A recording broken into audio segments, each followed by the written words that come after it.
Eto na nga mga chong, marami tayong basketball updates.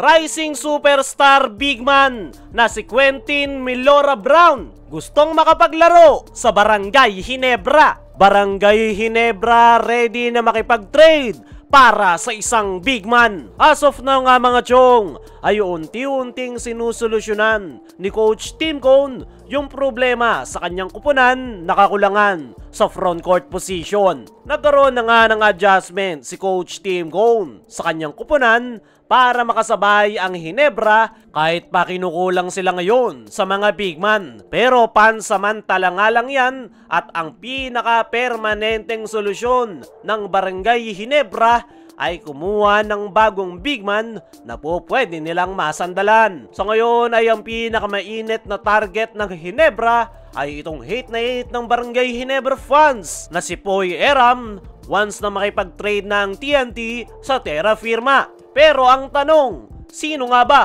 yung bibitawan na players ng Barangay Ginebra para kuhanin itong si Poy Eram sa Terra Firma once na ibigay na ito ng TNT? As of now, ay wala pang malinaw kung sino yung bibitawan ng Ginebra para sa trade. Pero kung titingnan nga natin yung kasalukuyang lineup ng Barangay Ginebra, ay yung pinaka-possible na iti-trade nila dyan ay itong kanilang backup big man na si Ben Adamos. Hindi naman pwede si Isaac Go dahil kasalukuyan pa rin itong nagre-recover at the same time ay sa Terra Firma nga ito nang galing, kaya hindi nila ito po pwedeng ibalik dahil isang conference pa lang ang nakakalipas matapos nila itong kuhanin sa nasabing koponan. Possible rin na isama nila sa trade dyan itong si Paul Garcia dahil hindi nga nila ito nagagamit at hindi na ipasok sa official 15-man lineup.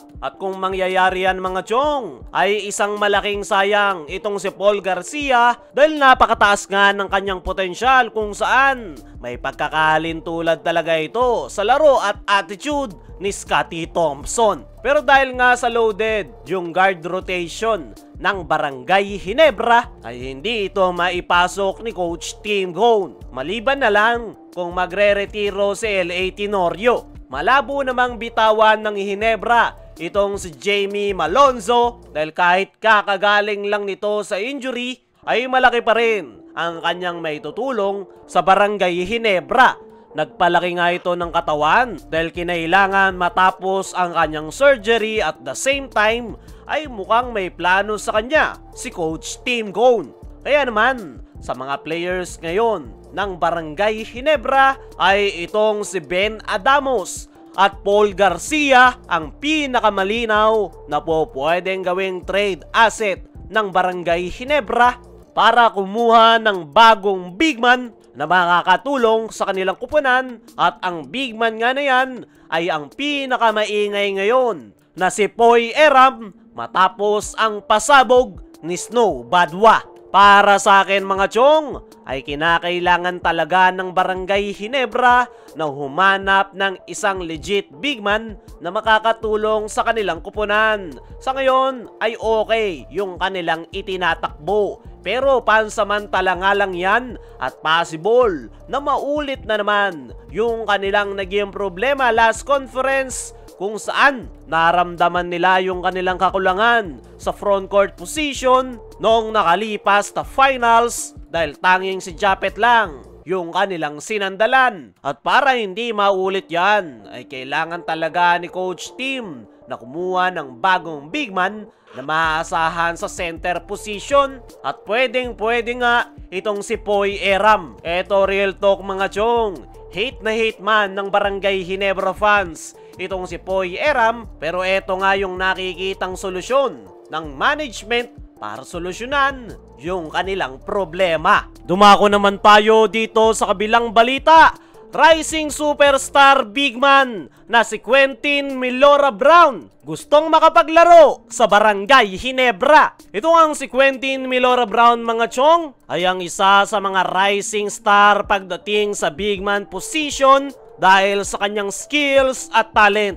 napakaganda nga ng inilaro nito para sa UP at expected nga na papasok na ito sa professional basketball scene. Sa ngayon ay once na pumasok bilang professional basketball player, itong si Quentin Milora Brown ay paniguradong pag-aagawan nito ng mga koponan kabilang na ang Japan, B-League at Korea. Pero sa naging latest interview dito kay Quentin Milora Brown ay natanong ito kung ano ang kanyang paboritong koponan sa PBA. Ang sagot niya nga dyan ay mahirap dahil meron nga daw siyang connection sa San Miguel Corporation, pero ang pinakagusto niya nga raw ay ang Barangay Ginebra. Gustong-gusto niya nga raw kung paano maglaro ang koponan ni Coach Tim Cone dahil sa triangle offense, at umaasa nga ito na makapaglalaro siya under Coach Tim Cone, pero depende nga raw yan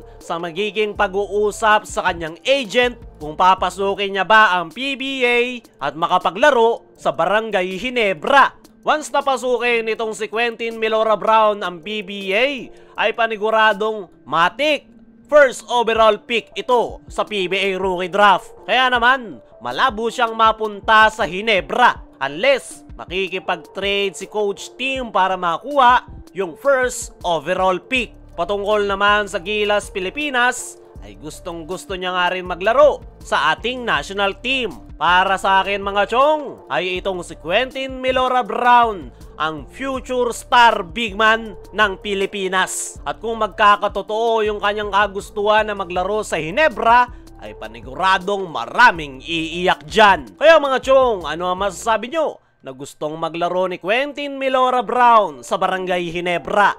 Ano rin yung masasabi nyo na makikipag-trade ang Ginebra para sa big man? I-comment mo lang dyan sa ibaba.